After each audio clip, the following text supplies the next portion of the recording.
Okay, look at this story. Politics, that is now the big risk for your money in 2020. Bank of America found that out and put out this warning. It found it out in its new global fund manager survey. This is the first time since June of 2018 that the China trade fight was not the biggest problem for your money. So did the Democrat push for impeachment? Is it going to hurt you and your money? And is it going to hurt the president's bid for a second term? Washington Post op-ed says so far the political fallout for Trump is, quote, negligible. Let's bring in attorney and former congressional investigator Sam Dewey. Sam, great to see you again. What's your take on this? Good to see you again as well. Well, I think that certainly the polling has been interesting to look at, and there are two things I'd say. The first is I think that overall, and particularly in the battleground states, the polling shows that, if anything, impeachment has benefited President Trump. Thus far, the second thing I would say is that if you look at the risk, and that's the political risk being identified as the top risk, I think that probably relates to the fact that the Democrats have indicated that they're going to be ongoing investigations, which means less legislation, less of what the American people want resolved legislatively, and more instability. Have they undercut their credibility with this? Just going after the president, trying to clearly undo the 2016 election? Have they basically shot their feet off? Because they've been at this for 3 years. Nancy Pelosi admitted that they've been moving to get rid of Trump since the Mueller probe. We found that they've been trying to stop Trump since before he was elected. Your take?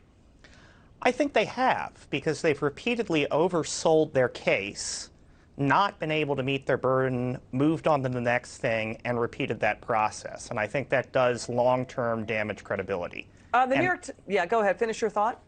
And I was also going to say, and again, we just haven't seen much of any legislative activity on issues that matter to the American people. It's been all investigation all the time. Let's show to Sam's point the polls. Let's move on. To Sam's point, voters pretty much feel the same way they did about the president since before Nancy Pelosi announced the inquiry. Gallup poll shows more than half say don't remove him from office. His approval rating is at 44%. That's up slightly than when impeachment began last fall. The president has a strong record on the economy. America just had its best month for new home construction in 13 years. Consumer confidence still strong. To your point, the battleground voters overall, we're seeing it's still saying the same. Don't remove the president. Your take? Well, I think that shows overall that to date, the Democrats have failed to make their case. When you're running a lengthy, in-depth investigation like this, you want to move the issue. And in this instance, that means moving the polls. They haven't done that. All right. Okay, so final word, the impeachment run by Adam Schiff. Is that hurting the Democrats, too? Because he had said he had evidence Russia colluded. The Steele dossier was credible, corroborated when it was fake. He made up his own version of the president's phone call with Ukraine during a hearing. And at a hearing, Schiff said he did not know the whistleblower's identity, but then acknowledged that that person was in contact with his office. Your final word on that angle?